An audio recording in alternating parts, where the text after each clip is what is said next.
ایسی چیز بھی نہیں ہونی چاہیے کہ جو عورت کے وجود کا احساس سارے بازار کو دلائے.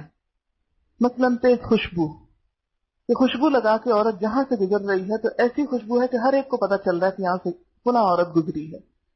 جہاں اللہ تعالیٰ کے رسول صلی اللہ علیہ وسلم نے عورتوں کو مسجد جانے کی اجازت دی ہے، جیسے کہ آتا ہے کہ لا تمنعوا اماء اللہ مساجد اللہ، آپ صلی اللہ علیہ وسلم نے فرمایا اللہ کی بندیوں کو مسجدوں میں آنے سے نہ روکو، ولیکن لیخرجن وہن طفلات، وہ خوشبو لگا کر نہ آئیں، یعنی تیز خوشبو کے ساتھ نہ آئیں.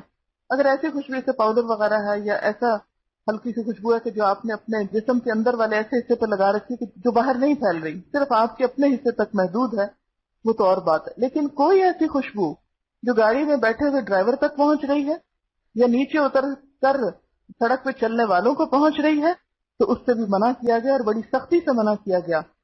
اس کے بارے میں حدیث آپ کو سنائے دیتی ہوں.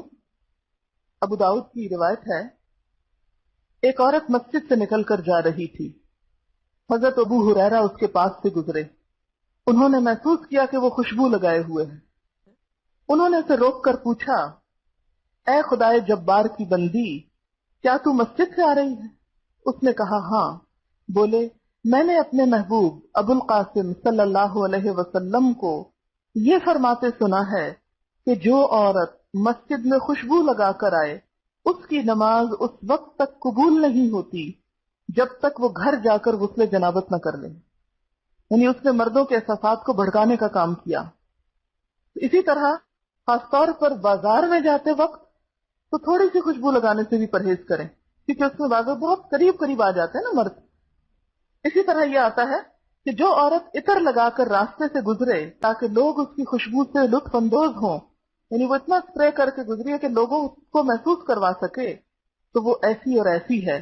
آپ صلی اللہ علیہ وسلم نے اس کے لیے بڑے سخت الفاظ استعمال کیے، یعنی اسے اچھی عورت نہیں کہا. آپ کی ہدایت یہ تھی کہ عورتوں کو وہ خوشبو استعمال کرنی چاہیے جس کا رنگ تیز ہو اور بو ہلکی ہو، یعنی جس کی خوشبو تو ہو لیکن ہلکی ہو کہ وہ اپنے ہی جسم تک رہ جائے، دوسروں تک نہ پہنچے. ایسی تیز خوشبو کہ جو چلتے وقت جس کے اثرات پیچھے رہ جائیں وہ نہ ہو. مثلاً وہ ایسی مجلس میں پہنچ کے لگا لے، جیب میں رکھ لے. جو عورت پورے زیب و زینت سے بھی نکلتی ہے تو ہم اس کی نیت پہ شک نہیں کرتے کہ وہ نعوذ باللہ بری عورت ہے اور برائی کی نیت سے وہ باہر نکلی ہے.